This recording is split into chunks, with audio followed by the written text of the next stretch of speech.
배선미 권사님 기도해 주시겠습니다. 함께 기도드리겠습니다. 하나님 아버지, 새해가 시작되고 세 번째 주일을 맞이합니다. 오늘도 주님께 예배드릴 수 있도록 발길을 인도해 주시니 참으로 감사드립니다. 하나님의 말씀 안에서 살겠다고 다짐을 했지만 잠깐만 소홀하면 하루가 지나고 아버지를 잊고 살 때가 많았음을 고백합니다. 세상과 타협하기 민첩했고 기도해야 할 때 기도하지 못했으며 말씀도 보지 못했습니다. 주님, 우리는 이렇게 나약합니다. 십자가의 보혈로 우리의 연약함을 강하게 하시고 주를 향해 불붙은 마음이 일어나도록 역사하여 주시옵소서. 그리고 이 시간 간절히 기도하기는 사랑하는 주의 종 양미동 목사님을 위하여 기도드립니다. 고관절 골수염으로 수술하고 치료받고 있었는데 염증이 아직 잡히지 않고 있습니다.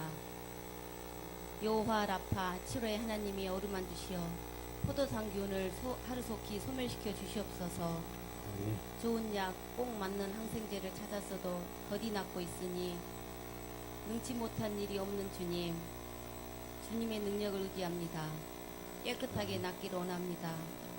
그리하여 일상으로 돌아와 모든 일이 원활하게 잘 진행되고 명절도 삼촌들과 함께 지낼 수 있도록 도와주시옵소서. 아멘. 사랑의 주님, 자오쉼터에 삼촌들이 2명이 더 입소해야 합니다. 하나님께서 보내기로 예정된 삼촌들을 보내주시옵소서. 그리하여 그 삼촌들이 자오쉼터에서 행복하게 살아갈 수 있도록 도와주시옵소서. 아멘. 그리고 목사님 부재 중 가운데 삼촌들을 잘 케어하고 식사를 담당했던 선생님들께도 새 힘을 주시어 피곤치 않게 하시고 이럴 때일수록 더 합하게 하시고 최선을 다하여 사명감을 잘 감당할 때 아버지께서 분명히 100배로 갚아주실 수 있습니다. 이제 말씀을 들을 시간입니다. 다니엘 세우신 부목사님께 성령의 두루마리를 입혀주시어 성령 인도 따라 말씀을 전하게 하시고 이 진리의 말씀이 저희에게는 온전한 기쁨과 온전한 은혜가 되게 하여 주시옵소서. 예수 그리스도 이름 받들어 감사하며 기도드립니다. 아멘. 오늘 주신 말씀은 요한복음 15장 11절로 16절 말씀이 되겠습니다. 제가 한 절, 여러분이 한 절 교독하도록 하겠습니다. 내가 이것을 너희에게 이름은 내 기쁨이 너희 안에 있어 너희 기쁨을 충만하게 하려 함이라.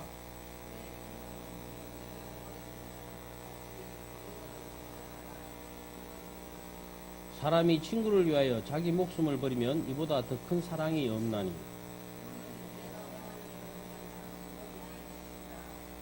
이제부터는 너희를 종이라 하지 아니하리니 종은 주인이 하는 것을 알지 못함이라. 너희를 친구라 하였노니 내가 내 아버지께 들은 것을 다 너희에게 알게 하였음이라.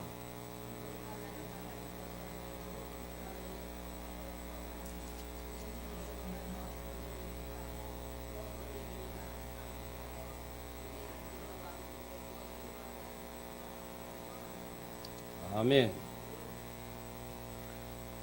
오늘 내일부터는 날씨가 추워진다는데 오늘 또 눈이 조금씩 오네요. 저녁에는 날씨가 추워서 길이 먼다는데 다들 차 가지고 움직이시는 분들은 조심을 하셔야 될 것 같습니다. 오늘은 친구의 사랑으로라는 제목을 가지고 여러분과 말씀을 나눠보려고 합니다. 우리가 친구 하면 무엇이 떠오를까요?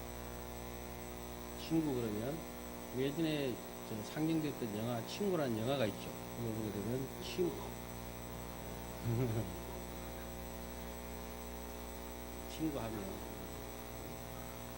친구하면 우정, 의리, 추억 이런 것들을 많이 떠올리게 됩니다. 그런데 정말 그런 친구에서 있었던 그런 것처럼 조직 폭력배들의 우정이 진실한 우정일까요? 범죄는 아무리 미화를 하더라도 범죄라는 사실을 우리는 잊지 말아야 하는 것입니다. 그리고 폭력과 범죄로 맺어진 친구는 아무리 의의가 있어 보여도 멋있어 보여도 실은 친구가 아닙니다. 결국 그 영화의 끝장면을 보면 친구가 친구를 죽이는 것이 그 영화의 결론입니다. 친구도 좋은 친구가 있고 나쁜 친구도 있습니다. 친구 하나를 잘 사귀면 많은 도움이 되겠지만은 친구를 잘못 사귀면 인생을 망치게 되는 것입니다. 언젠가 그 서울의 한 중학교에서 동급생을 칼로 9번을 찔러서 살해한 사건이 있었습니다. 그 살해한 그 친구에게 물어봤더니 왜 그랬냐고 물어봤더니 그 친구에게 맞은 친구를 복수하기 위해서였다는 거예요. 근데 그것이 그 영화 친구라는 영화를 보고 친구를 지켜주는 것이 의리라고 생각했다는 것입니다. 근데 과연 사람을 죽이는 것이 친구에 대한 의리일까요? 우리는 이제 의리라면 깜빡 죽는 시용을 하는 이 사회에서 진정한 친구의 의미를 한번 살펴봐야겠습니다. 좋은 친구가 있다는 것은 사실 참 행복한 것입니다. 그리고 그 친구에게 어떤 일을 털어놓을 수 있다는 것도 사실 그것은 큰 행복입니다. 거기다가 그 친구가 내가 털어놓은 문제들을 해결해 줄 수 있는 능력이 있다면 그것은 더더욱 큰 행복일 것입니다. 하지만 과연 우리에게 그런 친구가 있을까요? 그런데 오늘 예수님께서 우리에게 이렇게 말씀을 하셨습니다. 이제부터 너희는 종이라 하지 아니하리니 종은 주인이 하는 것을 알지 못함이라. 너희를 친구라 하였노니 내가 내 아버지께 들은 것을 다 너희에게 알게 하였음이라 라고 15절에 말씀을 하고 계십니다. 예수님께서 우리를 친구라 하셨습니다. 그렇다면 예수님께 우리만 친구인 것이 아니라 친구는 쌍방관계에서 이루어지는 것입니다. 그래서 우리에게도 예수님은 친구가 되시는 것입니다. 지금 우리는 예배를 드리고 기도하기 위해서 모였습니다. 우리가 하나님 앞에 예배 드리고 기도할 때 우리에게 가장 큰 힘이 되어주시는 친구는 누구인가? 바로 예수님이십니다. 주님께서는 지금도 하나님 우편에서 저와 여러분 한 분 한 분을 위해 간구하고 계십니다. 우리는 예배드리고 기도할 때 나를 친구 삼으신 주님께서 나를 위해 기도하고 계심을 잊지 말아야 할 것입니다. 그리고 나와 주님이 친구라는 이 비밀 안에 담겨진 진리를 알아야 합니다. 예수님께서 우리의 친구가 되셨다는 사실 안에 얼마나 놀라운 진리가 있는지를 한번 살펴보도록 하겠습니다.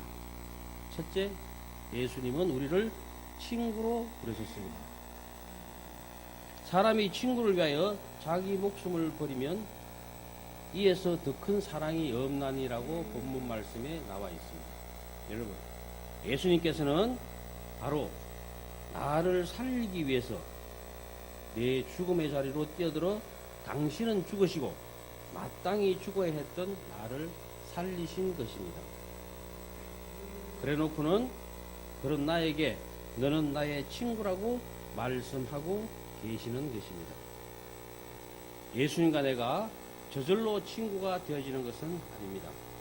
나 같은 죄인을 친구로 삼으시기 위해 처절한 죽음을 마다하지 않으신 것입니다.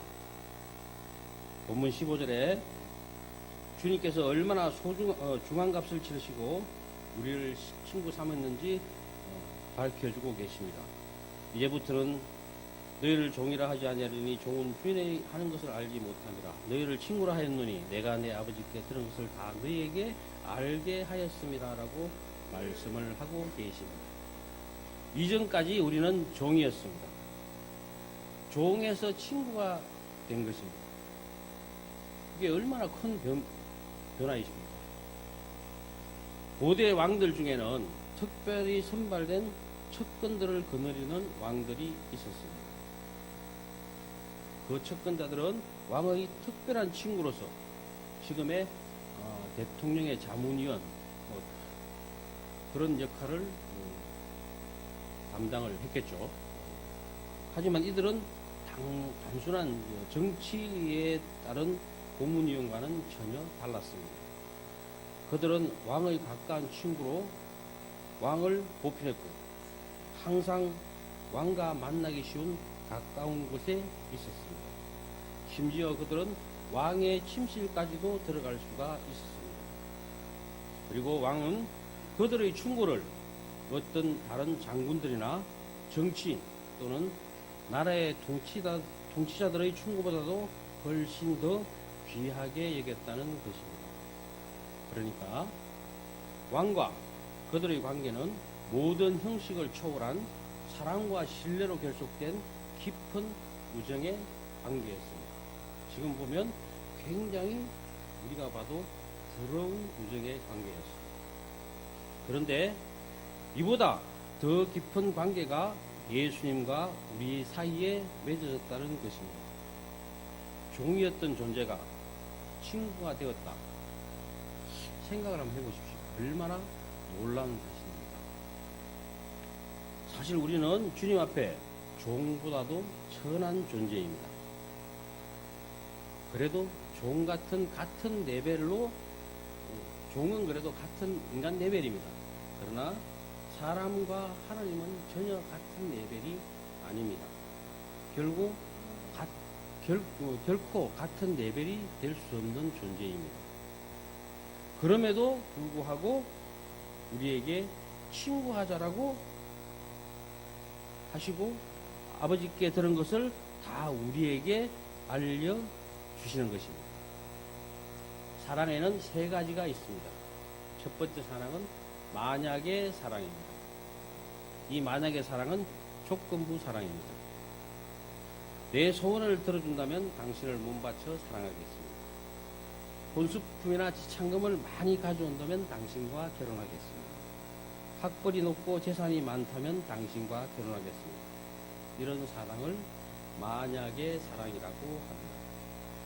조건 없이 먼저 주는 사랑이 아니라 원하는 것을 먼저 소유하고 있는지를 보고 나서 또 받고 난 다음에 주는 사랑이 바로 만약의 사랑, 조건부 사랑입니다.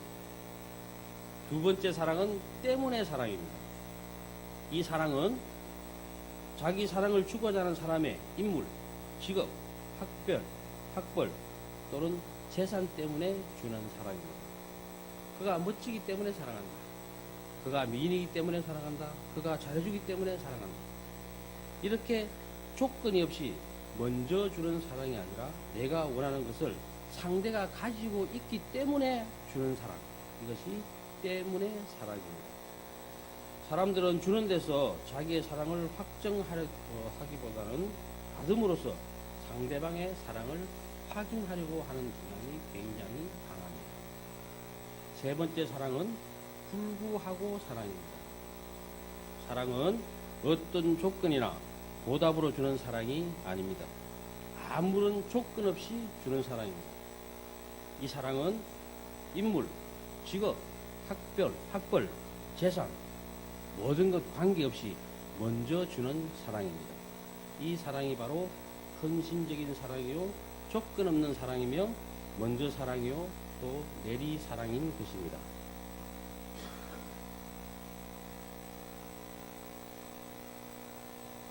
이 조건 없는 사랑보다도 더 한 단계 높은 사랑이 있습니다. 이 사랑은 자기 목숨을 바치는 사랑입니다. 본문에서도 사람이 친구를 위하여 자기 목숨을 버리면 이에서 더 큰 사랑이 없다라고 말씀을 하고 계십니다. 이 사랑, 즉 아무 조건 없이 남을 위해서 목숨을 바치는 사랑이 바로 헌신입니다. 그런데 우리를 위해서 조건 없이 목숨을 바친 분이 계십니다. 우리의 끝없는 배반에도 불구하고 죄악에도 불구하고 부족함에도 불구하고 못남에도 불구하고 우리를 사랑하실 뿐만 아니라 우리를 위해서 대신 죽으신 분이 계십니다. 그분이 바로 예수 그리스도이십니다. 그분은 나더러 너는 나의 친구라 하시면서 하나님의 비밀의 방으로 우리를 데려가시는 것입니다. 바로 그것이 우리가 기도하는 방입니다. 그 기도방에서 친구 되시는 주님은 우리와 항상 함께 계십니다. 두 번째, 예수님은 내 안의 모든 것을 자유롭게 털어놓을 수 있는 친구입니다. 우리들은 다 친구들이 있습니다.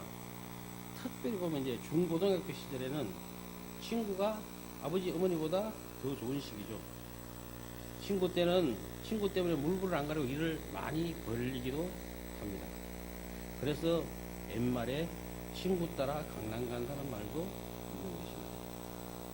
세상에 모든 것이 없어도 친구만 있으면 된다라고 생각할 때가 중고등학교 때 생각됩니다. 왜 그때는 친구가 부모님보다 더 좋았을까요? 친구는 부모님보다 자유롭습니다. 잔소리 안 하고 하지 말라는 거 없고 하고자 하면 다 같이 해주고 그런 친구이기 때문에 참 더 편했던 것이죠. 그래서 무슨 말이든 할 수 있는 그것이 바로 우리에게 친구가 큰 힘이 되는 이유인 것입니다. 예전에 저도 제 속마음을 털어놓을 수 있는 친구가 있었어요. 근데 이야기를 많이 털어놓고 정말 내 마음에 있는 정말 불편한 짓을도 이야기하고 그런 친구가 있었는데 근데 결국은 금전적인 문제에서 배신을 하고 도망을 가더라고요. 근데 우리가 이제 철기 시대에 보면 최고의 무기가 철로 된 무기였습니다. 초기에는 장금이 최고의 무기였습니다. 전쟁이 일어났을 때 가장 유용하게 사용됐던 것이 칼입니다. 그래서 장군들은 긴 칼을 옆에 차고 전쟁터에 나갔습니다. 그런데 장군들이 쓰는 그 명금 한 자루가 만들어지기 위해서는 수많은 당금질이 필요를 합니다. 당금질이라는 것은 철을 풍로로 불을 일구어서 얼겁게 달궈진 쇳덩어리를 쇠망치로 내려쳐서 모양을 잡은 다음에 물속에 내서 급냉을 해서 그것을 강하게 만드는 것을 당금질이라고 합니다. 계속 칼의 모양을 잡아가면서 풍로에 달구고 또 쇠망치로 치고 불에 달고 이런 일을 수없이 많이 거쳐서 오랜 작업 끝에 한 자루의 명금이 만들어집니다. 그래서 우리나라에도 지금 군에서 별을 달면 장군이라고 합니다. 육군하고 공군은 장군이라고 그러고 이제 해군에서는 제독이라고 부르는데 별을 달게 되면 장군이라고 해서 금을 대통령님이 하사를 하십니다. 그 칼을 만드는데 그 칼 한 자루를 만드는데 6개월이 걸립니다. 우리가 기억할 것은 당금질을 하기 위해 쇠망치로 내리침을 당할 때 그 쇳덩어리가 칼이 되어가고 또 다른 칼들보다 더 강력한 칼이 되어간다는 사실입니다. 쇳덩이가 쇠망치를 만나고 차가운 물을 만날 때 최고의 무기인 칼이 되는 것과 같이 좋은 친구를 만나게 되면 그 사람의 얼굴은 빛이 나게 됩니다.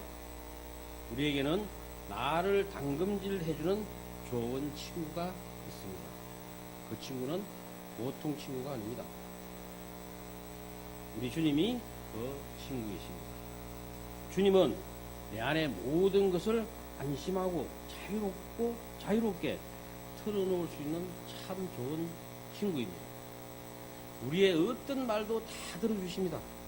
신태 한탄도 들어주시고 죄 고백도 들어주시고 고민하는 문제들도 들어주시고 다 들어주시는 분이 우리 예수님이십니다.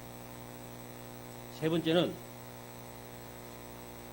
예수님은 내가 털어놓은 그 문제를 해결해 줄 수 있는 능력을 가지신 친구라는 것입니다. 사람 친구는 내 문제와 고민들을 들어주고 상담해 주는 수준에서 끝을 냅니다.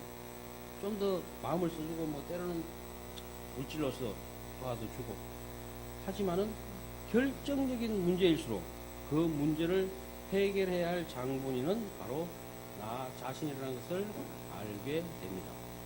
그리고 사람 친구는 함께 동행하는데 한계가 있습니다.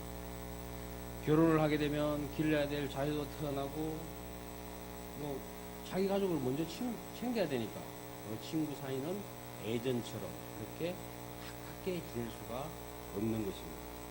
그러나 주님은 못하는 일이 없으시는 전능하신 분이십니다. 주님은 나를 위해 못할 것이 없는 분이십니다. 그리고 끝까지 동행해 주시는 분이십니다. 그럼 어디까지 동행해 주시느냐? 십자가에서 주님과 하나 된 우리가 주님 나라에 들어갈 때까지 친구 되시는 주님은 우리와 함께 동행하십니다. 그런 분이니 이 땅의 삶 속에서도 우리를 그냥 내버려 두시지 않습니다. 그런 분이니까 주님께서 우리를 위해 자신의 몸을 희생하심으로 우리를 친구 삼으신 것입니다. 그리고 우리와 동행하여 하나님의 비밀의 방으로 우리를 들으시고 그곳에서 하나님의 뜻을 알려주시고 기도하게 하시는 것입니다. 오늘 우리는 그 방에 들어와 있는 것입니다. 그리고 기도할 때조차 주님은 나를 혼자 버려두지 않습니다. 우리의 기도 자리에 함께 하시면서 우리의 기도에 당신의 기도의 능력을 얹어서 우리의 기도가 하나님께 상달되고 이루어지게 해주시는 분이십니다. 예전 서머나 교회 감독이었던 폴리캅은 86세 때 핍박자들에게 붙잡혔습니다. 붙잡혀서 핍박자들은 그에게 예수를 배반하라, 그 이름을 욕되게 하라라고 강요를 했습니다. 그때 폴리캅은 이런 말을 남겼습니다. 내가 86년 동안 나의 주님을 섬겼지만 그분은 나를 한 번도 실망시키지 않았다. 그런데 내가 어찌 나의 구주요 친구이신 예수를 배반할 수 있단 말인가라고 하면서 순교를 당했습니다. 그 순교는 화형으로 진행이 되었습니다. 폴리캅의 말에서 우리가 깊이 기억해야 될 것이 있습니다.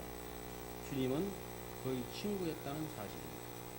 그리고 무려 86년 동안 그와 동행하시면서 한 번도 그를 실망시킨 적이 없으셨다는 것입니다. 그분이 우리를 붙들고 계십니다. 예수님과 폴리캅은 친구 사이가 되었습니다. 마찬가지로 우리도 예수님과 친구 사이가 되어야 되는 것입니다. 나를 위해 목숨까지 버려주신 친구 되시는 주님, 그 친구를 위해 기꺼이 목숨을 버릴 수 있는 우리가 되어야 되는 것입니다. 내가 정말 멋진 예수님의 친구가 되어야 하는 것입니다. 지금 우리는 친구 되신 주님과 함께 비밀의 방에 들어와 있습니다. 이 시간 기도로 주님과 더욱 깊은 우정을 쌓아갈 수 있기를 바랍니다. 그 기도의 방에서 친구 되어 함께 하시는 주님과 깊은 우정을 쌓아가는 저와 여러분이 되어지기를 주님의 이름으로 축원드립니다. 아멘. 기도하시겠습니다. 우리의 친구 되신 주님, 불구하고 사랑으로 저희를 친구 삼으시고 하나님의 비밀의 방으로 인도하신 주님, 그 비밀의 방에서 기도하는 저희들 되게 하여 주시옵소서. 친구 삼으신 저희들의 문제를 기도로서 구할 때 그 자리에 항상 같이 해주시고 문제를 해결해 주시기를 원합니다. 저희들이 기도할 때 항상 동행하여 주시고 주님의 능력을 얹어 응답받는 기도 되게 하여 주시옵소서. 예수님 이름으로 기도드리옵나이다. 아멘. 헌금 시간을 갖도록 하겠습니다.